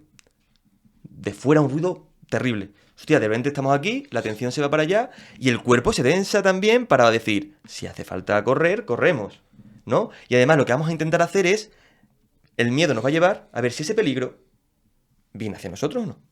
Vamos, a lo mejor, imagínate que el ruido sea la calle, nos vamos a asomar a la ventana, vamos a ver qué ha pasado y vamos a evaluar si realmente es peligroso o no. Claro, y entiendo, Javi, que hay momentos en los que ese miedo cuida la vida y es interesante hacerle caso y salir de ahí, y hay momentos en los que el miedo nos puede impedir hacer algo que nos va a llevar a una vida mejor. Y hay que hacer algo aunque nos dé miedo, ¿no? ¿Cómo podemos saber diferenciar cuándo ese miedo nos dice sal por patas y cuándo ese miedo dice vete para adelante, pero con cuidado, pero vete para adelante? Aquí diría que al igual que con cualquier emoción, es quién lleva los mandos. Si el miedo lleva los mandos, va a hacer lo que mejor sabe, que es escóndete en una habitación, cierra las puertas, las ventanas, las persianas y vas a estar súper a salvo. Preocúpate de la comida y de lo demás, pero vas a estar a salvo. Es que, claro, mi miedo me lleva a eso. Claro, es que tu miedo quiere protegerte, a costa de lo que sea. Sí, los costes es que no vivo, los costes es que no salgo con mis amigos, no tengo una vida, ya. Pero el miedo, recordemos, protege la vida, a todo coste. Entonces, en este sentido, y respondiendo a tu pregunta, sería ese punto de quién lleva los mandos. ¿Lleva el miedo? Porque si lo lleva el miedo va a llevar por el camino que sabe. Pero quizá un punto esencial, y yo considero que cuando yo he trabajado y trabajo, ¿no? Sea la ansiedad o cualquier problema de gestión emocional, un punto esencial es, y lo que yo veo, la persona le incapacita su vida el hecho de que quien tiene el control es la emoción, no él. Entonces yo para mí mi trabajo esencial es precisamente ayudar a la persona a tener las herramientas y las habilidades para recuperar el control de su vida. Y que sea él quien decida. Que decida frente al miedo, frente a la ansiedad, frente a la tristeza, pero que sea él. Claro, es que yo a veces para diferenciar entre las emociones que pueden ser adaptativas o desadaptativas, pongo el ejemplo de que a lo mejor yo voy a cruzar una carretera que tiene 6 carriles y me da miedo, entonces no la cruzo. Digo, uy, no, qué miedo. De hecho, me pasó, no 6 carriles, pero me pasó el otro día esto, caminando por Madrid, por la Casa de Campo, el Paseo Extremadura está ahora en obras. Y de repente llegué por donde siempre cruzaba y dije, ya no hay un camino aquí. Y dije, bueno, voy a ver si puedo cruzar por aquí. Y cuando llegué ahí, me acuerdo que le pregunté a un hombre mayor, me dijo, a ver, por ahí puedes, pero ten cuidado. Y cuando vi que había cientos de coches, volví y le dije, voy a dar la vuelta que no tengo más que una vida. Entiendo que ese miedo es adaptativo. Pero, por ejemplo, en este otro contexto, imagínate que yo estoy aburrido, me siento solo, no tengo amigos y me invitan a una fiesta. Sí. Y estoy nervioso y no sé si ir o no, pero finalmente voy y cuando estoy en la puerta me da como miedo porque no sé qué voy a decir o no sé si qué van a pensar de mí o cómo les saludo, entonces me da miedo y me vuelvo a mi casa. Ese miedo entiendo que está siendo desadaptativo porque no me está ayudando a mí a llevar mi vida a donde me gustaría llevarla. Así como el otro me ha podido salvar la vida, este me la está fastidiando, mejor dicho, ¿no? Por así decirlo. Exactamente. Aquí, de hecho, de nuevo, voy a repetirme mucho, ¿no? Pero es que me parece algo muy importante y si queda claro eso, ya hay un trabajo bestial que ha hecho la persona. Y es el hecho de nuevo, ¿para qué estás haciendo lo que estás haciendo? Es decir, el hecho de que sientas miedo, ¿vale? Implica que hay algo peligroso, ¿vale? Lo estás interpretando. Muchas veces nos centramos en, venga, voy a eliminar esa peligrosidad. Y nos olvidamos del hecho de que yo, aunque tenga miedo, puedo tomar decisiones. En este caso, por ejemplo, ya sea el de cruzar la carretera, o como tú has dicho, ¿no? De esa fiesta, si yo lo que estoy haciendo, el irme a casa, es para solucionar ese miedo, es para dejar de sentir miedo, bueno, está resolviendo y es funcional para eso. A corto plazo sí, pero a medio o largo plazo... Exactamente. De nuevo, el para qué va a ser muy, muy importante. Vale, si yo lo hago para quitarme el miedo, es genial. Es muy buena decisión. Te Ya. está quitando el miedo. Pero si lo quiero para hacer amistades, para entrar en un círculo, para no aislarme, para compartir ese momento y esa experiencia y disfrutar de esa noche, no lo estamos haciendo muy bien, ¿no? Si lo estamos yendo a casa. En este caso, es muy importante ver esa estrategia que está surgiendo, ¿no? De nuevo, la emoción nos invita a hacer algo, ¿vale? Pero hay que ver, claro, el miedo me dice, vete a casa. Vale, pues entonces yo ante eso tengo que ver si realmente lo que yo quiero es irme a casa o qué es lo que yo quiero hacer. Aquí sí es verdad que yo siempre digo que todo en esta vida tiene un coste. Y además, de hecho, uno de los mayores costes, que muchas veces son invisibles, es la parálisis. El no decidir, el no hacer nada. Y en este caso, el hecho de la situación que me estás comentando, ¿no? De una fiesta, hay dos hechos. Me puedo quedar, que va a tener un coste, que es el hecho de voy a sentir miedo, inseguridad, dudas. Podríamos hablar después, si quieres, de cuánto pueden durar. Pero bueno, va a estar presente, eso está claro. Ahora mismo va a estarlo. Entonces, ¿es el coste que yo voy a asumir, el quedarme? ¿O puedo irme? Vale, no voy a sentir miedo, pero tiene otros costes. No voy a conocer a otras personas, no voy a compartir esa noche y no voy a estar ahí. No voy a perder, pero no voy a ganar, ¿no? Exactamente. Ya. Exactamente. Yo considero que eso es lo que más marca realmente que una emoción, yo diría que sea funcional o no, que funcione o no, de nuevo. Total. Me gusta. Vamos a hablar del enfado. Uh-huh. Una de las frases que me cautivó del enfado es que el enfado lleva a la acción. O sea, que el enfado nos puede servir para sacarnos de un lugar en el que no estamos cómodos o para sacarnos de un lugar en el que realmente pues era como lo que faltaba para decir salgo de aquí, ¿no? Salgo o voy hacia allí, ¿no? El enfado nos moviliza. ¿Qué función nos dirías tú que tiene el enfado? El enfado surge siempre ante una situación de injusticia. Entonces, es verdad que también, de hecho, de las emociones básicas, si hemos dicho antes que la ansiedad era uno de los más infravalorados en general, la ira de las emociones básicas es de las más infravaloradas también. Se le ve muy poca utilidad. Es cierto que antes quizás a nivel evolutivo tenía mucho más, proteger recursos, defendernos en las cavernas, en la tribu, mi zona, pero ahora es cierto que sigue teniendo una función. De nuevo, surge ante la injusticia. Entonces, si hay una situación injusta en mi vida, va a surgir esa ira para decirme, che, esto no me está gustando, que están superando tus límites, que hay algo que tiene que cambiar. Entonces, la ira, muchas veces vemos esa explosión, esa agresividad, vemos muchas cosas, ¿no? Es cierto que ahí entraría un poco también, de nuevo, las decisiones que me invita a hacer y las que yo quiero tomar. Pero muchas veces vemos como, si me está invitando a ser agresivo, pues no, la anulo. No, nos olvidamos del mensaje que trae. Es cierto que viene con una actitud que quiere mandar a todos a la mierda o que quiere un estallido, Sí. La ira llama a esa acción. Pero nos olvidamos del mensaje que trae. Oye, que hay algo que está siendo injusto en tu vida. Vamos a parar a ver si realmente es así, si es una interpretación que no es muy ajustada a la realidad, o ver si realmente es una situación injusta. Es que a lo mejor tu jefe te está tratando mal, es que a lo mejor deberías tener un sueldo mejor, o es que a lo mejor hay palabras que te está diciendo tu pareja, tu compañero de piso o tu amigo que se están pasando de los límites que tú quieres y de los límites que te gustaría establecer. Y quizás la ira es un mensajero que nos puede ayudar precisamente a tomar acción para que eso cambie. Porque si no soy consciente de ello, nada cambia. Claro. De todas formas, lo que es injusto y lo que no también es algo que depende de nuestra lectura, ¿no?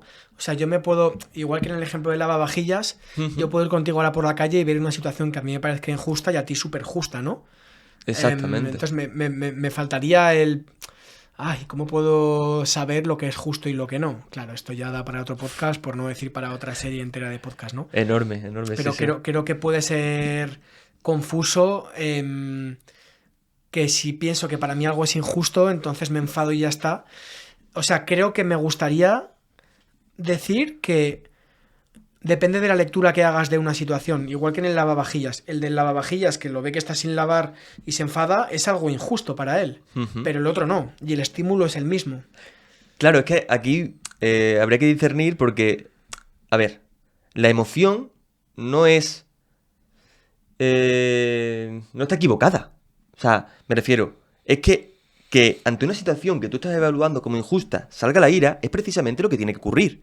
O sea, es que yo creo que también en este momento, a nivel cultural, muchas veces nos vamos a el hecho de, oye, la emoción está mal.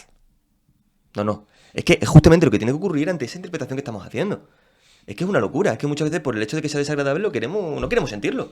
Y aunque no queramos sentirlo, es que a lo mejor justamente es lo que tienes que sentir. A mí hay una pregunta que me encanta para en ese punto trabajar esa manera de ver su coherencia de la emoción, que yo muchas veces pregunto, vale, esta emoción no te está gustando nada, esta emoción te es muy desagradable y todo, pero ¿hay alguna otra emoción que encaje mejor en la situación que está ocurriendo en tu vida? ¿En todo lo que está pasando? Si la respuesta es no, entonces la emoción que sientes, aunque sea muy desagradable, es justo la que tienes que sentir. Es lo que hay, ¿no? Exactamente. Porque aquí de nuevo consideraría que es verdad que, a ver, el miedo, tú y yo sentimos el mismo miedo, ¿vale? Pero no ante la misma situación.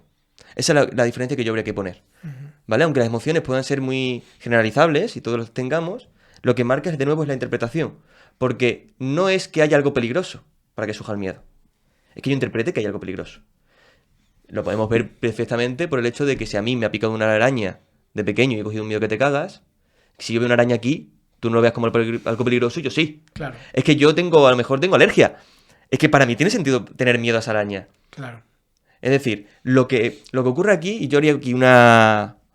Si tuviera que ponerle como una conclusión, que yo creo que me parece importante entender, es el hecho de que respondemos a la interpretación. La emoción surge ante esa interpretación, Claro. no ante la situación. Pero toda situación tiene una interpretación, eso es Muy obvio. buena aclaración. Me gusta. Pues yo creo que es momento de hablar de la ansiedad. Hola, espero que estés disfrutando de este capítulo. Hago una pausa muy breve, solamente para decirte que si tienes interés en acercar las herramientas de la gestión emocional, comunicación no violenta o prevención y gestión de conflictos a tu lugar de trabajo, sea un entorno educativo, una empresa, una asociación, una organización, y conseguir que las personas que trabajáis juntas podáis dotaros de herramientas que os posibiliten trabajar de una manera más competente, más cercana, más cariñosa y empática y también más eficiente, puedes contactar conmigo en los enlaces que tienes en la descripción, contarme tu caso para que podamos estudiarlo y ver si podemos llevar a cabo una acción formativa. Así que tienes la información en los enlaces de la descripción y seguimos con el capítulo. Adiós. ¿Cuál es la función que tiene? Igual que el miedo a lo mejor me cuida de mi vida y el enfado me lleva a la acción, la ansiedad, ¿por qué aparece? ¿Qué es lo que quiere que yo haga al aparecer ella? A ver, yo te diría que cualquier persona que siente una ansiedad, ya sea pequeña o grande, sabe por dónde van los tiros y a quién le invita, ¿no? Pero sí es cierto que, de nuevo, como he dicho antes, yo considero que la ansiedad es la pobre, la menos entendida de toda la familia, ¿no? ¿Por qué? Porque es muy desagradable sentirla. Es que viene, joder, es una fusión de muchas emociones básicas que no gustan nada, ¿sabes? Es que viene con el miedo, el nerviosismo, la agitación, y ya ese demás se va intensificando una presión en el pecho, un ataque de ansiedad, un ataque de pánico, ojo, a dónde lleva, ¿no? Ahí estaríamos hablando de se ha revolucionado excesivamente todo, que ya entraremos en ese. Pero respondiendo, en este caso la ansiedad, ¿vale? Como hemos dicho, todo tiene una función. ¿Para qué sirve la ansiedad? Pues precisamente para poder dar respuesta a una amenaza. Al igual que el miedo surge ante el peligro, ¿de acuerdo? Recordemos, la ansiedad es la secundaria, el color secundario del miedo. Va a partir de ahí, detrás de cada ansiedad hay un miedo latente. Entonces, ante ese miedo, ante ese peligro, surge una situación de amenaza. Evalúo que puede haber una amenaza. ¿Presente o futura? Normalmente tiende a ser futura. ¿Qué ocurre? Como yo siento que hay una amenaza, se activa mi cuerpo y mi mente para dar respuesta a esa amenaza. ¿Cómo se activa mi cuerpo y mi mente? Mi cuerpo como taquicardias, falta de aire, tensión en el cuerpo, problemas cervicales también, se me puede cerrar el estómago o se me puede soltar, presión en la cabeza también, ¿no? Yo tenía un paciente que decía, Javi, siento como que se me pone un casco, que me rodea todo, ¿no? Es una presión muy fuerte. Surge todo eso, esa activación, ¿para qué? Preparamos el cuerpo. Y por otro lado, hay una activación mental. ¿Cuál es? Todos esos ISIS, anticipación, futuro catastrófico, un montón de pensamientos. Yo lo llamo muchas veces, ¿no? Una cascada de pensamientos, ¿no? De qué hacer, de cómo hacer, de un montón de cosas. Y todo eso, ¿para qué? Para resolver la amenaza. Ese es el objetivo principal de la ansiedad, resolverla. O al menos estar preparados para ella. Claro, y la gente que acude a terapia porque tiene ansiedad, entiendo que acude porque tiene algo que no quiere tener. ¿Cuál es el trabajo que hace en terapia para, entre comillas, si es que se puede, dejar de sentir esa emoción o ese sentimiento, ¿no? A ver, un punto esencial desde el principio es ver qué está ocurriendo con esa ansiedad, ¿no? Porque yo en terapia diferencio que hay dos tipos de ansiedad. La ansiedad natural, ¿vale? La que todo el mundo siente en su día a día. Una que además cuando surge un ataque de pánico o ansiedad muchas veces se olvida. Y es precisamente, tú imagínate que estás por la mañana. Tienes que entrar al trabajo a las 8 de la mañana y tienes que coger me invento el metro a las 7. Vale, te has levantado y son las 7 menos cuarto. Me cago en la leche. ¿Qué sientes? Te lo pregunto, ¿qué Tío, sentirías? es que te vas a quedar loco, pero es que no, creo que nunca he sentido ansiedad. Nunca. O por lo menos, igual es que no lo he llamado así, pues ahí lo llamaría nerviosismo, estrés, preocupación, agobio. Pero ansiedad como tal, como escucho a tantísima gente en su vida, igual es que llevo una vida muy pancha o no sé por qué, pero no me identifico nunca. Ese es el punto que yo considero que muchas veces, por eso digo que es la gran, la menos entendida de todas. Porque vemos, y a ver, se ha hecho un trabajo muy potente para dar visibilidad a la problemática que hay con la ansiedad. Pero ahí todo el rato hablamos de la ansiedad incapacitante, ¿vale? No de Claro, dentro como decimos, hay dos tipos de ansiedad, la natural y la incapacitante.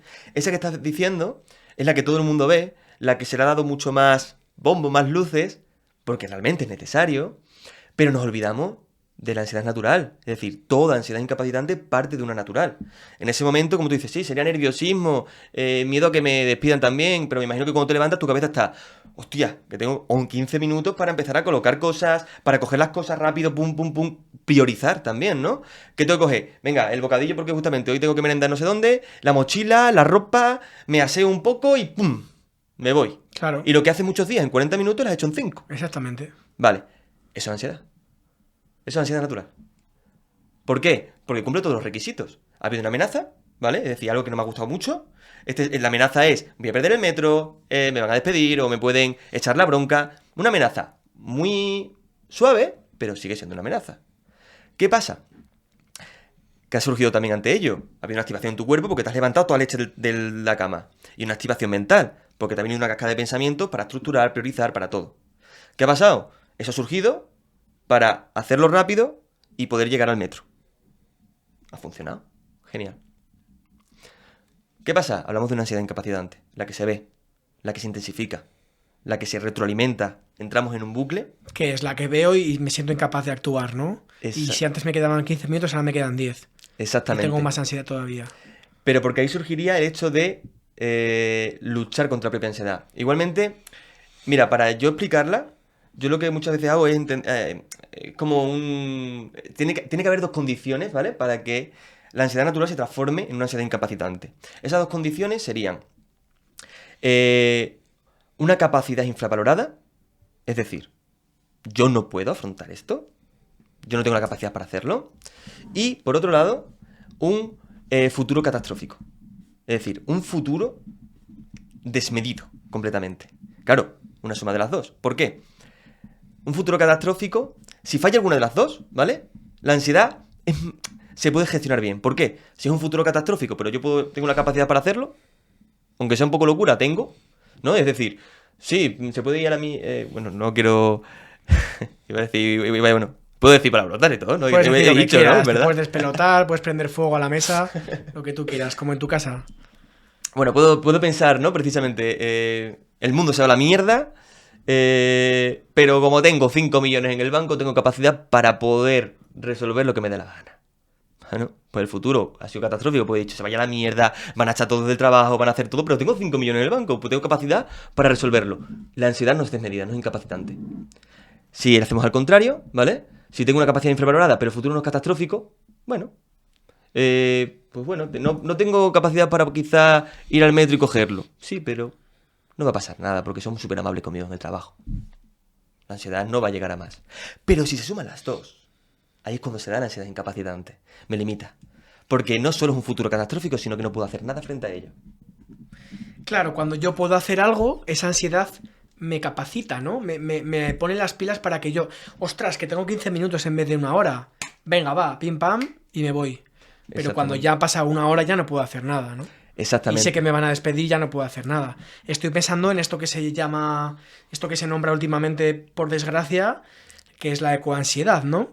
Que es personas que dicen, ostras, es que el mundo a nivel de medio ambiente, tal y como lo conocemos, se está yendo a la mierda. Y cualquier estudio te lo dice, no es una cosa ya de conspiranoicos, o sea, es que cualquier cosa te lo dice, ¿no? Y claro, pues yo que he tomado apuntes como si estuviera en la uni, capacidad infravalorada, pues obviamente yo tengo una capacidad en la que es bastante limitada a cómo voy a aportar yo a revertir el contexto del cambio climático y futuro catastrófico, que es exactamente lo que se prevé con un contexto climático así, pues entonces ansiedad incapacitante, ¿no? Exactamente. Eso sería la ecoansiedad.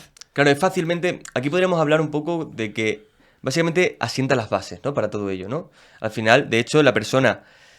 la diferencia entre que, en ese sentido, ¿no? De que la persona desarrolle una ansiedad más incapacitante ante el medio ambiente, lo determina mucho ese futuro catastrófico, sobre todo. Porque todo el mundo estaría de acuerdo en que la capacidad es limitada, ¿vale? Pero quien ve el futuro como va a ir bien y quien piensa va a ser horrible, por eso las creencias pueden ser estrategias para revocar esta ansiedad o para vivir tranquilos, ¿no? Sí. Para bien y para mal, ¿eh? No Sí, digo que sea la respuesta a todo.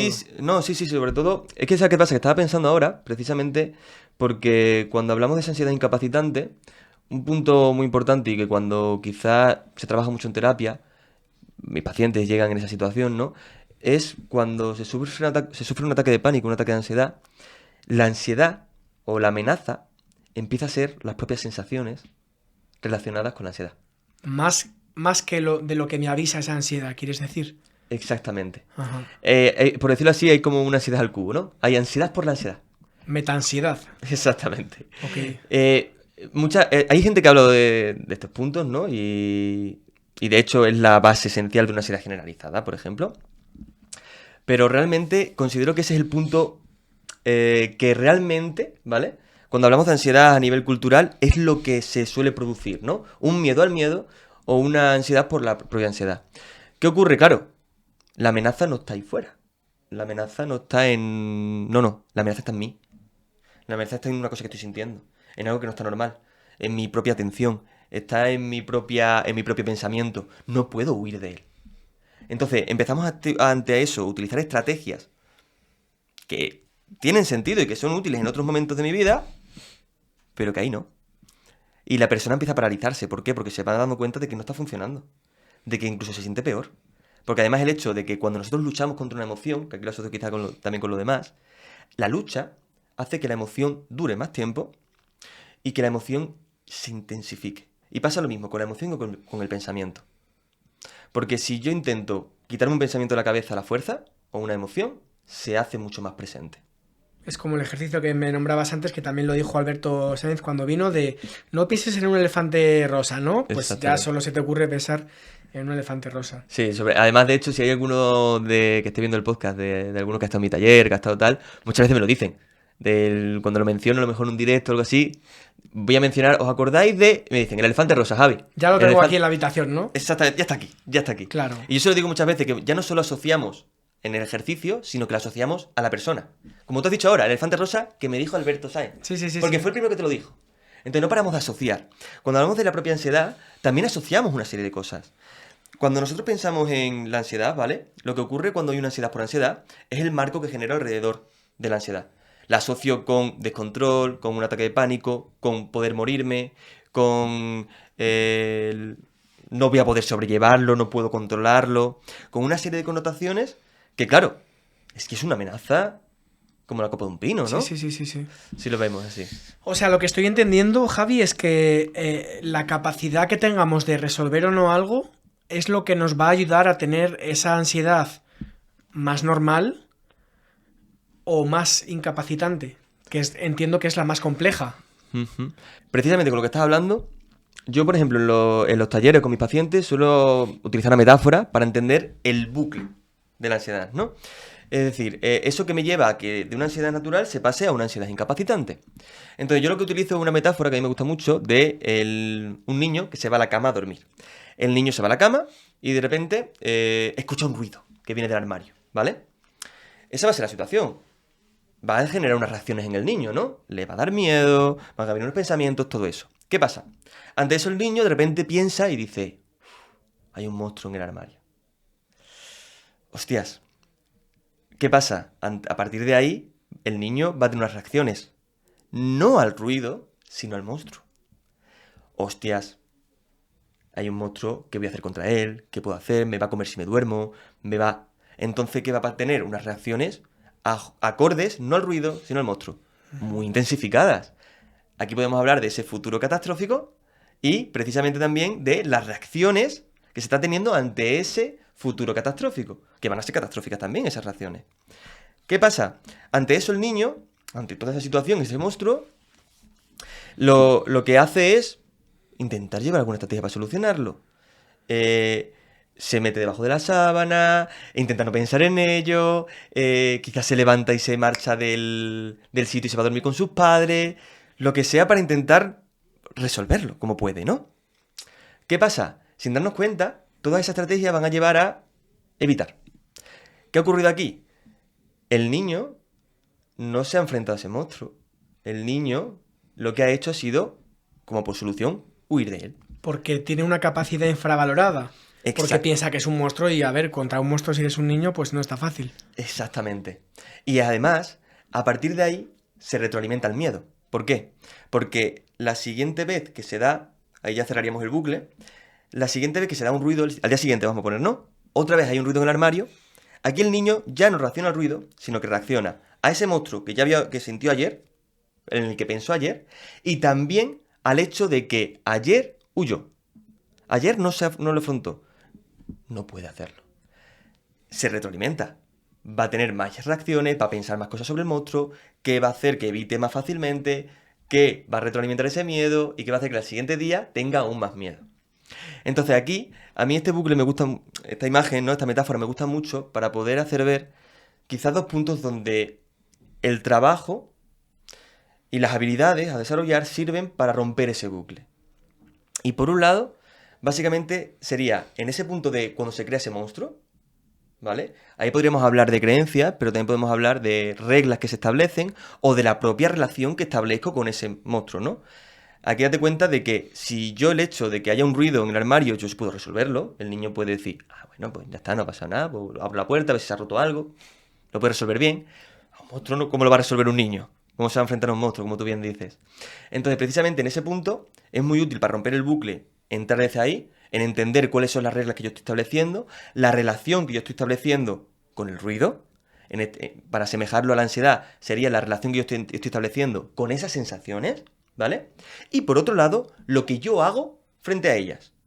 Esos son los 2 puntos clave, las 2 habilidades que van a hacer que la persona pueda salir del bucle. Porque ante un ruido, voy a asustarme. Eso es natural. Lo que se produzca después es artificial, entre comillas. Ahí puedo intervenir, porque ya estoy haciendo algo. Y ya puedo cambiar esa dirección y poder salir de ese bucle. Claro, para nosotros es fácil porque sabemos que los monstruos no existen. Pero si eres un niño y piensas que los monstruos existen, y que además eres un niño y mides medio metro, es normal que lo leas como algo incapacitante para ti, ¿no? Y estaba pensando cómo extrapolar esto a la vida adulta. Habrá cosas que nos den ansiedad y que no podremos controlar, ¿no? Como puede ser esto del cambio climático o como puede ser, pues no lo sé, pues ahora mismo a lo mejor por cómo está el mundo, mañana hay una guerra mundial, ¿no? Y esto, yo te confieso que a mí algunos días por la mañana miro la prensa y digo, es que yo no sé qué va a pasar en un año, ¿no? Entonces, mirando estos 2 puntos que nombrabas, mi capacidad obviamente está limitada, ¿no? No sé si estoy infravalorándola yo o está limitada y ya está. Y el futuro puede ser catastrófico, ¿no? Entonces, ¿qué pasa cuando sentimos ansiedad que por algo que a lo mejor no tenemos una capacidad de maniobra muy amplia? ¿Lo que hay que hacer es convivir con la ansiedad o apuntarse al ejército o qué hay que hacer? Yo considero que el trabajo que se realiza para la ansiedad, el trabajar la ansiedad en terapia, es uno de los mayores actos de amor propio que se puede hacer. ¿Por qué? Porque al trabajar la ansiedad, en este caso, hay que reajustar la capacidad infravalorada. Tengo capacidad infravalorada porque quiero cambiar el mundo. Hay que reajustar un poquito. Quizá yo no pueda, cuando veo la prensa y veo toda esta situación, todo lo que hay, cualquier persona siente miedo, siente duda, siente ansiedad, hay amenazas por todas partes, peligros por todas partes, siente miedo. Ante esto, lo más justo es quizás no pedirme cambiar el mundo, sino reajustarlo. Es verdad que yo no puedo cambiar el mundo, pero puedo quizás cambiar mi mundo. Yo quizás no puedo solucionar el problema del cambio climático, pero puedo reciclar, puedo poner mi granito de arena, puedo ayudar quizás cuando hay un problema en este punto. Eso sí puedo hacerlo. Y esa quizás sí que es mi capacidad. Yo considero que, por eso digo que hay un punto muy importante de amor propio, porque una persona que amo no la exijo. Persona que amo la comprendo, la entiendo y la apoyo. Y es que precisamente en el trabajo con la ansiedad, esto es algo esencial y súper importante. El hecho de reajustar, podemos ponernos técnicos, pero como digo, yo me considero que es un acto de amor. Entonces, ¿qué menos que poder rebajarme ese nivel y poder ver qué es lo que sí realmente puedo hacer? ¿Qué es lo que puedo ir cambiando en mi vida? ¿Qué es lo que puedo pedirme? ¿Y a dónde quiero dirigirme en ese sentido? Porque muchas veces, detrás de toda esa ansiedad y detrás de toda esa parte de capacidad infravalorada, hay una exigencia bestial por parte de la persona. Una exigencia de ser el mejor, de ser la persona perfecta y de que todo vaya bien y lo sienta bien, ¿no? En ese aspecto. Me voy a tirar un triple y tú me dices si entra o no. Vale. Entonces, estoy sospechando que tener una buena autoestima va a ayudar a que mis capacidades yo pueda valorarlas. Y esto ayudará a que tenga menos ansiedad incapacitante. ¿Es así esto? Muy buena pregunta.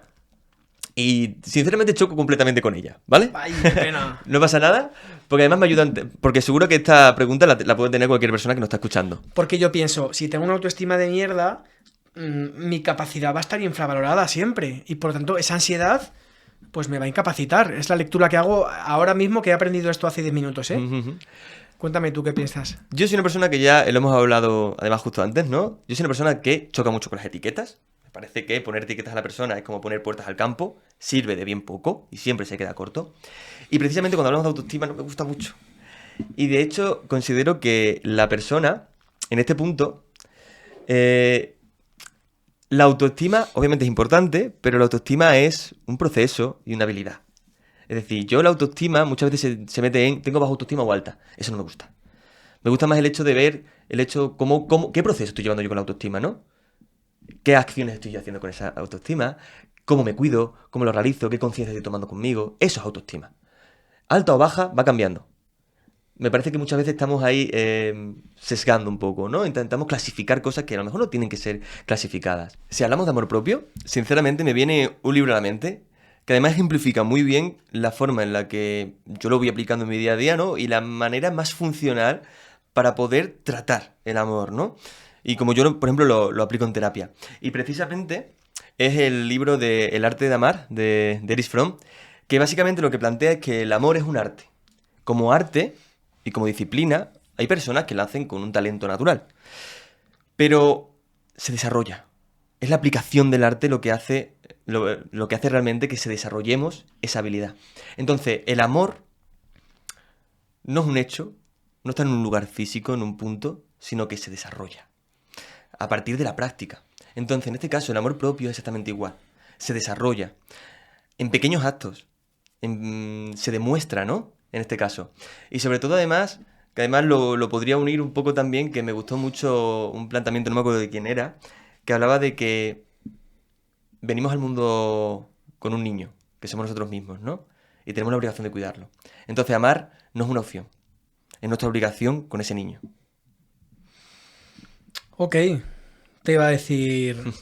Pues lo hablas con Raquel Jiménez, que hizo un podcast de autoestima, y hacemos un debate aquí un día si queréis, porque me ha parecido interesante. Sería guay, sería sí, guay. claro, se puede leer también como amor propio o lo que sea, ¿no? Todo esto, claro. Exactamente. O sea, lo que estoy viendo es que si mis capacidades o están más limitadas o yo mismo las limito, entonces tendré más ansiedad. Totalmente. ¿No? Que si soy una persona súper empoderada, echada para adelante, resolutiva, ¿no? Que no me agobio con cosas que no puedo controlar y las que puedo controlar las controlo, entonces entiendo que eso me hará tener menos ansiedad de la que tú has llamado incapacitante, ¿no? La primera entiendo que todo el mundo la vamos a sentir, ¿no? Aunque yo es verdad que te digo, nunca en mi vida he dicho tengo ansiedad, ¿no? A lo mejor es porque lo he llamado estoy agobiado o estoy estresado o lo que sea, ¿no? No, yo, por ejemplo, un trabajo que hago mucho, que ocurre muchísimo, cuando la ansiedad llega a ser incapacitante, la persona ya le cuesta muchísimo el hecho de volver a qué era la ansiedad antes de eso, ¿no? Claro. Porque nerviosismo ha habido todos los días, porque cierta ansiedad traducida en agitación, nerviosismo, tensión en el cuerpo, ha habido en toda tu vida, pero cuando aparece de manera incapacitante, como nos volvemos muy sensibles ante todo lo rodeado de la ansiedad, nuestra tolerancia es cero. ¿Qué ocurre? Yo un trabajo que hago muchísimo también es ayudar a la persona a poder visualizar esa ansiedad natural y verla como se ha visto hasta ese momento, ¿no? Algo que podía sostener, algo que podía agarrar, que se podía llevar y que podía estar presente en su día. No como algo amenazante. Y precisamente unido a lo que tú estás diciendo, concluyendo también, yo considero que ese punto de autoestima, de lo que de una persona chapalante, obviamente va a tener menos ansiedad porque va a haber menos situaciones que evalúe como amenazantes. Claro. En ese sentido, porque va a sentir que tiene esas herramientas, esos puntos y que puede afrontarlo de otra manera. Pues cuéntanos, ¿qué podemos hacer en lo práctico, en lo aterrizado, para dejar de dar el control de nuestra vida a la ansiedad? En este primer momento, ¿vale? Si tengo que recomendarle una primera cosa que hacer a la persona, es lo mismo que aplico yo en terapia y es observar. permitirse observar. Es decir, es verdad que es muy desagradable la ansiedad, la tristeza o la emoción a la que nos estemos enfrentando. Pero darse un hueco para quizá, ya que vemos que la lucha no funciona, que huir no funciona, probar algo diferente. Entonces, para en un primer momento, quizá poder permitirse el hecho de, vale, estoy sintiendo esto, ¿qué está pasando a mi alrededor? Yo lo que hago mucho en terapia es recomendar un pequeño ejercicio, como un pequeño registro inicial, que ayude un poco en esta observación. Es muy sencillito y sería básicamente 3 columnas. La primera, la situación en la que estoy. Aquí poner todos los detalles que puedas. Es decir, no es me he levantado por la mañana, sino me he levantado, estaba tumbado en la cama y me ha venido el pensamiento de todas las cosas que tengo que hacer hoy. Una segunda columna de los pensamientos y sensaciones que se desencadenan a partir de ahí. No voy a poder con todo el día, vaya mierda, falta de aire, presión, dolor de cabeza incluso a lo mejor en este primer momento. Pensamientos de esos, de no voy a poder, no soy capaz, me van a despedir, vaya mierda de vida. Y una tercera columna de, ante todo eso, ¿qué hago? Me quedo en la cama, debato conmigo, lucho, huyo, ¿qué hago ante todo ello? Este primer momento puede parecer, y algunas personas que yo me he encontrado, Javi, yo ya lo sé, hazlo. Invítate a estar ahí presente y ver qué está ocurriendo a tu alrededor. Porque muchas veces esto nos va a permitir ver y conocer las estrategias que están saliendo. Ser conscientes de ellas. Y obviamente habría otros pasos después, pero me parece ese punto esencial, porque ya eso marca una gran diferencia. Vale, me gusta. ¿Y cuál es ese otro punto que has nombrado? Claro, a ver, ese sería el primer paso, ¿no? Me parece esencial y marcar una diferencia. A partir de ahí, obviamente habría un trabajo terapéutico detrás, pero si te hubiera que recomendar también algo a la persona, no lo haga toda la vez, ¿vale? Que ese sí fuera el primer paso, pero el segundo, a partir de esas estrategias, como hemos repetido muchísimo a lo largo de este episodio, es ¿para qué hago lo que hago? Porque el para qué va a determinar que algo funcione o no. Y en ese para qué tengo control. Puedo trabajar, puedo cambiar. Somos seres activos en nuestra vida, podemos decidir. ¿En el para qué te refieres como a tener las razones claras? La dirección. Ajá. El para qué marca la dirección, no la razón por la que hago algo. El para qué me quedo en la cama. Para que desaparezcan esos pensamientos. Vale. ¿Para qué huyo de mí? ¿Para qué debato conmigo? Porque va a determinar que algo funcione o no. Si yo debato conmigo para que desaparezcan esos pensamientos y no desaparecen. No voy a conseguirlo, ¿no? Exactamente. Si yo voy al gimnasio para que mi ansiedad desaparezca y no desaparece, no funciona. Pero si voy al gimnasio para poder conectar conmigo, aunque sea un ratito, para dar un paso en mi vida, para poder concentrarme en mi cuerpo durante ese ratito, eso sí que funciona. Total, muy claro. He aprendido mucho en este capítulo de hoy, ¿eh, Javi? Gracias. Genial. Bueno, me alegro. Sí, Es verdad que es un tema muy extenso que da para mucho y espero que en la medida del posible pues, se dé... Nada, me haya quedado claro. He tomado apuntes y todo. Pues Javi, esto podría haber sido un poco la parte en la que hablas de ansiedad. Uh-huh. Con esto finalizaríamos. Me gustaría decir que también el apoyo psicológico en consulta es algo que puede ayudar a transitar, ¿no?, en este camino de bueno, pues poder ajustar todo esto de la ansiedad u otras emociones, y que tú te dedicas a ello. Me encantaría si quieres contar un poco cómo es el trabajo que haces. Creo que haces sesiones online, bueno, pues que puedas nombrar dónde te puede encontrar la gente, aunque obviamente en este capítulo dejaremos los enlaces a tus redes, y cuéntanos si quieres. Claro, estupendo. A ver, yo desde hace ya unos cuantos años, yo me estoy, como has dicho bien, estoy especializado en ansiedad. Yo hago también un ejercicio poniendo mi granito de arena, ayudando lo que pueda a través de redes sociales. Principalmente estoy en Instagram. Hago vídeos ayudando un poquito a visualizar todo esto.